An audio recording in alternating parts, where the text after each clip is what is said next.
Buenos días con todas, con todos. Solo para, creo que ya después de tantas horas de jornada yo los voy a invitar a pararse porque es esa cultura de higiene física. Por favor, estírense, ¿sí? Sobre todo porque no se vayan a quedar dormidos durante mi exposición.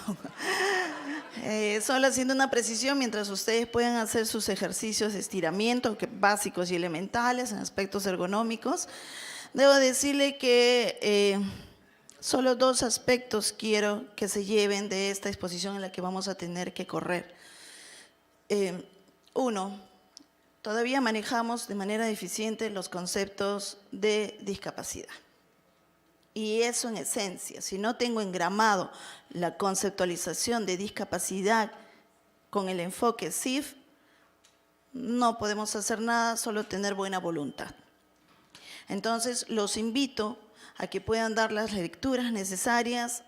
Están todos con los accesos, incluso en lengua española, en lengua inglesa, para que sea el que tenga ese dominio, para lo que es la conceptualización de la discapacidad. No hay discapacidades, hay una condición de discapacidad.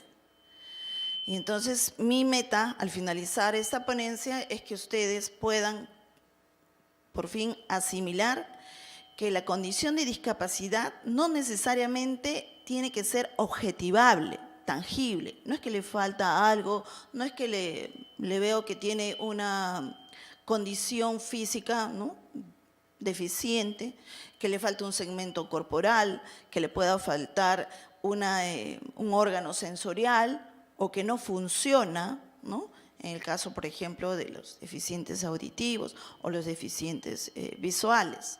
No necesariamente tengo que palpar, evidenciar, tocar para decir que hay una condición de discapacidad. Y un ejemplo bien práctico, el ejemplo bien práctico que les voy a señalar. Imagínense que yo soy quechua hablante. Me quiero dirigir a ustedes. ¿Estoy en condición de discapacidad? Vamos, categóricamente, sí, sí.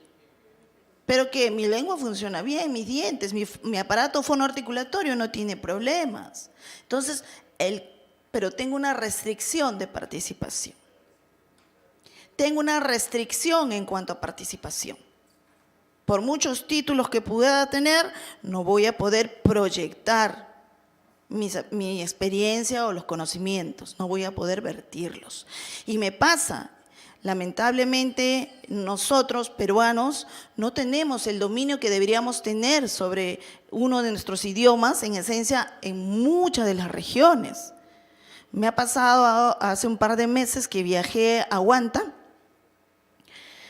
y tenía así, ¿no?, con señas y con gestos, que no es el lenguaje tan nutrido que tiene acá nuestros colaboradores, no era ese lenguaje, y trataba de adivinar que si me entendía o no me entendían, porque los pacientes, ¿no?, quechua hablantes ya tenían la restricción de acceso al servicio, y peor aún, la limeñita que había bajado recién del avión no podía darle la orientación pertinente. Felizmente siempre hay mucha gente muy colaboradora y nos ayudaron y nos facilitaron. Entonces, ese es el concepto en esencial que quisiera al terminar de la ponencia que ustedes consideren. Condición de discapacidad, sujeto, entorno, contexto. Cuando yo interactúo con el contexto, defino si estoy en condición de discapacidad o no. Vamos a empezar. Vengo del Instituto Nacional de Rehabilitación, creo que ya lo señalaron. No he sido consultora OMS, el cargo era Temporary Advisor, que es una consultora temporal de OMS, justo a raíz de lo que presentara el asesor regional de OPS, el cuadro final del enfoque de RBC, esa matriz estaba en borrador. Obviamente yo era muy jovencita, por si acaso, pero fuimos partícipes de aquello. Bien, el Instituto Nacional de Rehabilitación depende, está escrito a lo que es el Ministerio de Salud y somos un ente técnico, notablemente técnico, de alta especialización para manejo en aspectos de rehabilitación y discapacidad. Entiéndase bien, eso sí, ¿de acuerdo? Bien, el aspecto de asistencia técnica que brindamos tiene múltiples niveles.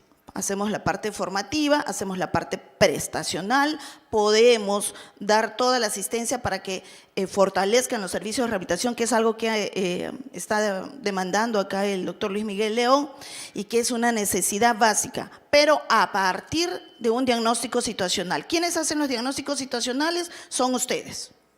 Ustedes conocen su realidad, ustedes saben cómo es su población, ustedes saben qué es lo prioritario y qué es lo que va a satisfacer la necesidad del poblador local. Nosotros no somos los que vamos a bajar y descubrir nada. Ustedes nos van a enseñar de sus realidades locales. Entonces, uno de los aspectos también que decía dentro de la asistencia técnica es justamente la capacitación. Y la capacitación habla de lo que es la evolución del marco conceptual de la condición de discapacidad. Un poco lo que hacía al inicio, ¿no? Entonces, tengo que hacer historia porque la historia es necesaria para recordarla para bien o para no repetirla. ¿De acuerdo?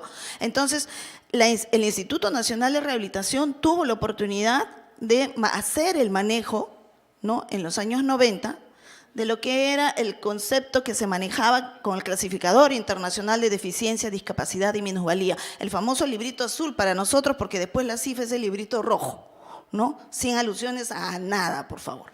¿De acuerdo? Entonces, ¿qué decía la CIDDM? Tenía un enfoque lineal, causa-efecto.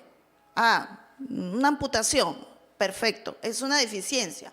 De ahí viene la discapacidad para caminar, la discapacidad para patear, para saltar, para bailar. Y entonces tenía un listado enorme de discapacidades, con S, discapacidades.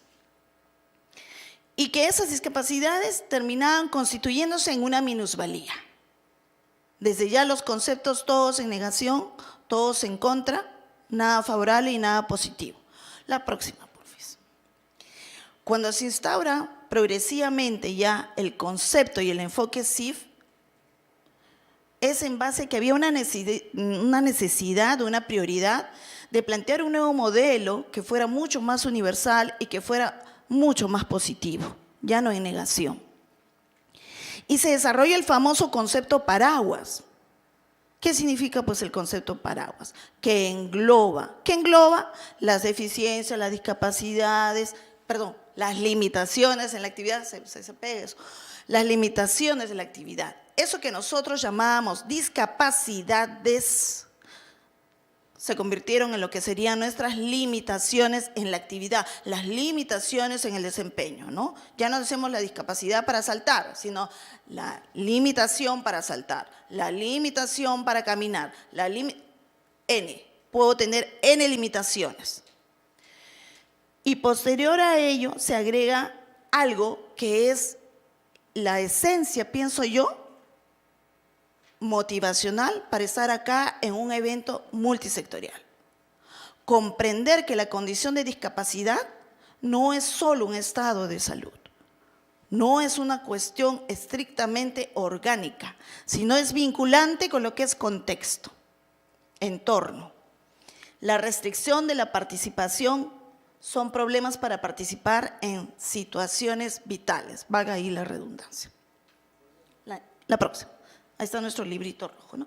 Entonces, este enfoque CIF que se vino manejando ya acá, creo que 2 veces hemos inaugurado o aperturado ya la implementación de la CIF, estamos 2018 y todavía tenemos limitaciones para el empleo adecuado de lo que es el concepto de condición de discapacidad. Y eso nos pasa incluso acá, entre nosotros que estamos trabajando en el día a día con la población con discapacidad. Imagínense lo que ha de suceder a alguien que no nos está contabilizando o manejando la parte presupuestaria, como decía. Bueno, es nuestra misión de cada uno de los actores acá conceptualizar esto y tener todo el bagaje para hacer todo el argumento, el por qué somos meritorios de una asignación presupuestaria específica para trabajar y atender a la población con discapacidad. Primero, entendamos bien la esencia de lo que es el enfoque CIF y lo que es el concepto de discapacidad. Después, vamos a dominar este mundo, yo se los aseguro. Esas son las ventajas del empleo de la CIF. Nos ayuda a lo que son enfoques en un diagnóstico mucho más esencial, mucho más nutrido, ¿no? Permite un lenguaje estandarizado, unificado, ya lo ha mencionado el doctor Luis Miguel León, ha permitido, por ejemplo, que tengamos un instrumento sobre el cual podemos certificar y sobre el cual podemos identificar lo que sería la restricción de participación de algunos de los pobladores. En esencia, tenemos como desafío, lo ha dicho, hay que reformular un poco la parte de definiciones operacionales a nivel de los programas presupuestales, porque por ahí nos miden. Y lo otro es la revisión de los instrumentos que venimos empleando, porque hay que hacer las adaptaciones y ajustes a los diferentes contextos. ¿De acuerdo? Somos un país muy variable, con realidades y contextos totalmente diferentes. Y hacia todos tenemos que llegar, ¿no? Y esa es nuestra misión. ¿Podemos avanzar? Bien, en esencia, las ventajas del uso de la CIF, quiero que se fijen más en las gráficas. Yo usualmente uso fotos porque eso se engrama mucho más fácilmente, ¿no? Si nosotros evidenciamos, ¿no?, la figura donde está la persona que está usando una silla de ruedas, que sí, todavía se utiliza mucho como símbolo de condición de discapacidad, pero ya lo dije al inicio, no esperemos objetivar, tocarlo, palparlo para decir que está en condición de discapacidad. No es así. Solo para el ejemplo, que todavía se repite año tras año, ¿sí? La limitación, la existencia de las barreras. Sé que van a participar los de vivienda, tendríamos que evaluar, ¿no? Yo en condición de discapacidad por una limitación para desplazamiento y con necesidad de utilizar un elemento de apoyo técnico que es una silla de ruedas, ¿qué tendría que hacer si quiero vivir en un edificio, en el 4º piso, y esa infraestructura no tiene ascensor? Tendría que dejar esa alternativa. Tengo que restringir, ¿no? Tengo que limitar mi accesibilidad a poder vivir donde me place. ¿Por qué? Porque si yo saco acá unas diapositivas de todas las normativas que nos rigen, tenemos cantidades de normas. ¿Cuántas de ellas son vinculantes? ¿Cuántas de ellas están articuladas entre sectores? Tendríamos que detenernos a poder trabajar eso. Porque muchas veces se dan normas para favorecer a las personas con discapacidad, pero a su vez hay otras normas que van restringiendo las posibilidades de aplicar esas últimas normas. Entonces, lo ideal es poder tener el acceso, ¿no?, al transporte público. Nosotros lo evidenciamos cada día. Tenemos pacientes que van desde el cono norte. Nosotros estamos ahora ubicados en el distrito de Chorrillos. Por lo menos son 2 horas de viaje. Con una silla de ruedas, por mucho que la terapia, el programa terapéutico lo esté coberturando el CIS, la persona, el familiar, gastan aproximadamente 100 soles al día para desplazamiento, porque tienen que utilizar un taxi. Desde Caraballo hasta Chorrillos. Entonces uno diría, ¿y por qué no va a su servicio? Porque hay un servicio muy próximo que le queda de repente a 10 minutos. Porque en esencia todavía no han conceptualizado bien de que ahí tiene un servicio al cual puede acceder. O porque el servicio que está a 10 minutos de su casa no satisface su necesidad. Falta la parte de la esencia del trabajo articulado en red, en lo que es manejo en rehabilitación, para que esté fortalecido. Vamos avanzando, por favor. Esto es algo de las reseñas, un poco para aquellos que de repente no nos han conocido todavía. Y miren, venimos trabajando desde 1988 con el concepto inicial que se manejaba con la CIDDM, ¿no es cierto? Iniciamos un trabajo con el entonces CONAI, que era el Consejo Nacional para la Integración del Impedido. Se conformó toda una comisión y en el año 92 comenzamos como institución a lo que es el capacitar en el uso de ese concepto. En el año 93, y le dije, pues el boom de los 90 para nosotros en rehabilitación y discapacidad era el empleo del CIDDM, ¿no? En el año 93 se hace el primer estudio especializado de prevalencia, deficiencia, discapacidad, valía, ¿no? Bajo ese enfoque, bajo ese concepto, que nos ha servido muchísimo en su inicio. En el año 94 ya comenzamos a impulsar el desarrollo de historias clínicas a partir de ello. Y en el año 1995, tenemos ahí en esa mesita sentadas algunas de las protagonistas, ¿no? Se diseñó el primer módulo de registro de sistema de información de las actividades prestacionales en rehabilitación. Un hijito. Datos. Es lo que hemos escuchado desde la primera ponencia. Estadísticas, sistematización de datos, ¿no?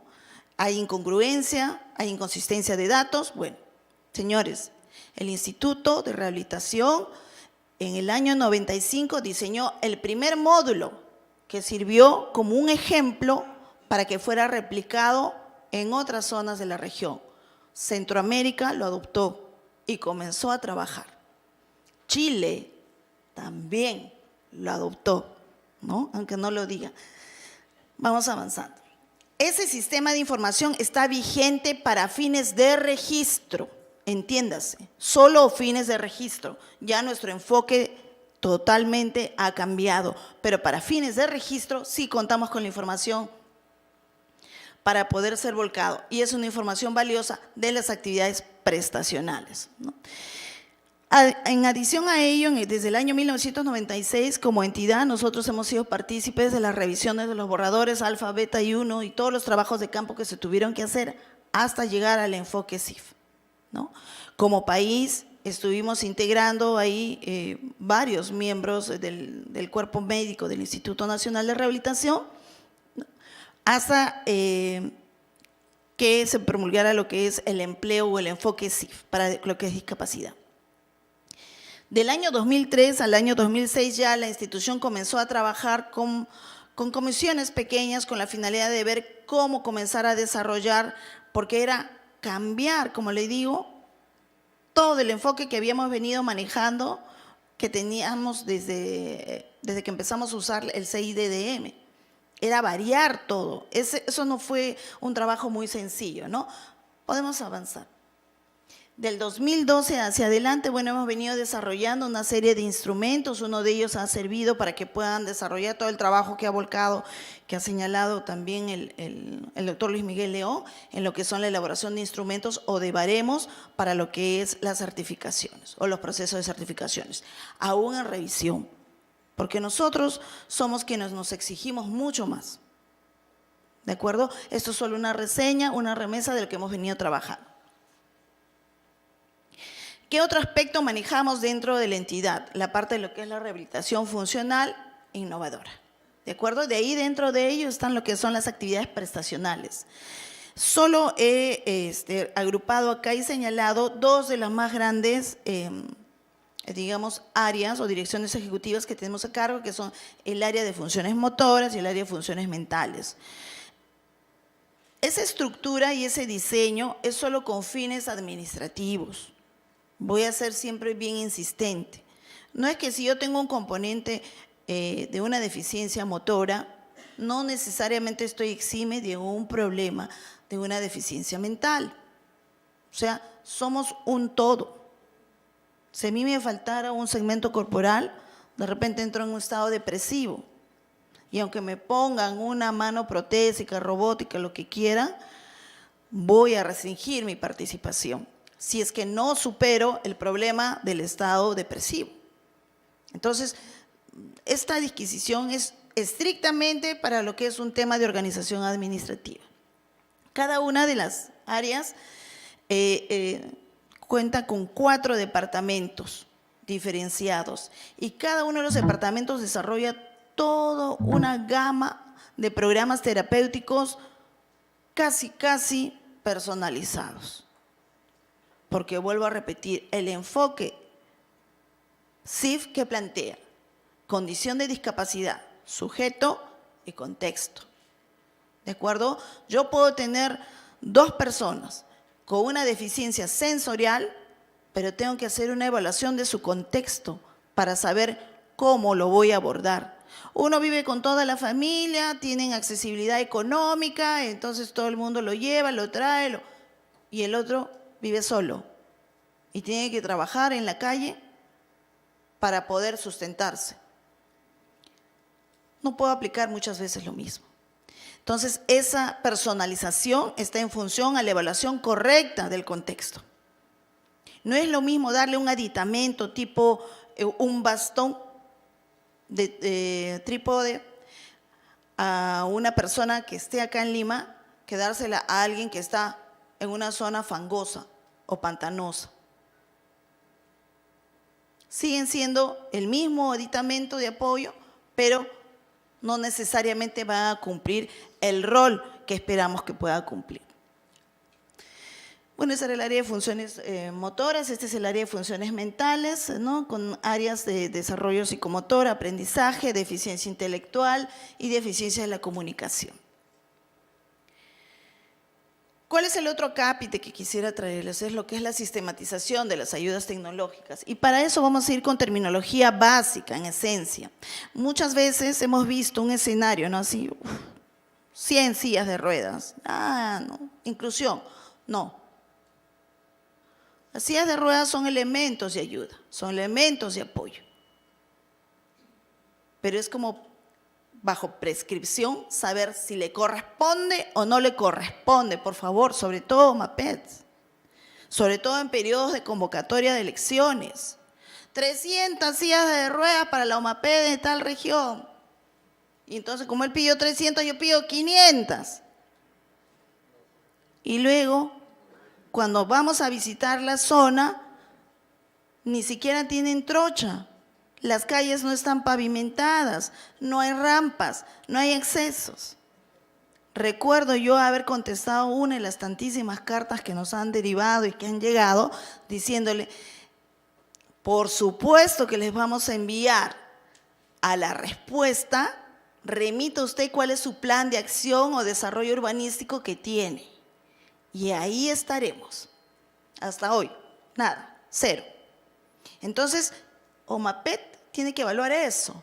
No es concentrar, no una necesidad que puede ser, sí, meritoria. Pero ¿para qué? ¿Cuál es el fin? ¿Cuál es el fin máximo? ¿Cuál es el propósito? Estoy buscando las tarjetas. ¿No hay tarjetas? Entonces, ¿cuál es el fin máximo? ¿No? Entonces, sorry. Bueno, ¿cuál es el fin máximo? Eso es lo que hay que evidenciar. ¿De acuerdo? Solo en función a ello vamos a precisar. ¿Realmente es meritorio hacer todo ese trabajo? ¿Sí o no? ¿De acuerdo? Vamos a avanzar. Bueno, esos son los servicios especializados. Tenemos 2 servicios especializados diferenciados. Uno que es el departamento de producción, que es el departamento de biomecánica, y el otro que es un servicio de hospitalización exclusivo en esta oportunidad para lesiones medulares. El próximo año, Dios mediante, en nuestra nueva planta física que se está terminando de edificar, tendremos el primer servicio de hospitalización para el programa de rehabilitación de lesiones o secuelas de lesiones neurológicas. Entonces, esos son nuestros principales desafíos, ¿no? Avanzamos. ¿Cuáles son los puntos a favor de las ayudas técnicas? Tenemos que ver todos esos parámetros para saber si sirve o no sirve lo que estamos dando, ¿no? ¿Permite mejorar su condición de vida? Sí. ¿Le produce bienestar? Sí. ¿Mejora su funcionalidad? ¿Promueve autonomía? Todo. ¿Va a mejorar su condición de pobreza? O si es que de repente va a necesitar, le ponemos una silla de ruedas y ahora necesita alguien que le empuje la silla de ruedas. Todos esos aspectos hay que evaluarlos.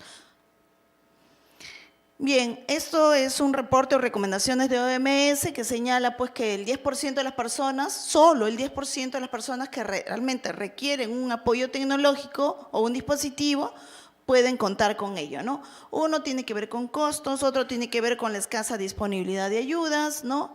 Y la falta generalizada de conocimiento, que lo hubiera puesto en rojo, en grande, porque es una falta de conocimiento, ¿no? Saber que existen o mal emplearlos, también es parte de la falta de conocimiento.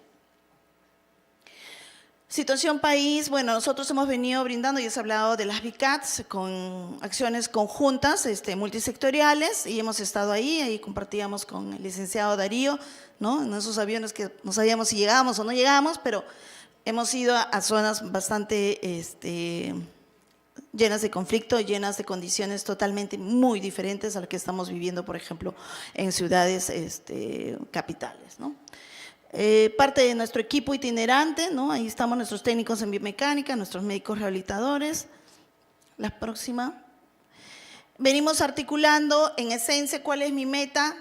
Nos planteamos como meta al inicio de la gestión, cuando nos conocimos con el licenciado Darío Portillo y decíamos, tenemos que constituir, tenemos que empezar, aunque sea, como dicen, la primera piedra que vamos a hacer, el primer, no sé, será el primer dato en un padrón actualizado y único, ¿no? Fácilmente accesible de todos los beneficiarios de ayudas tecnológicas.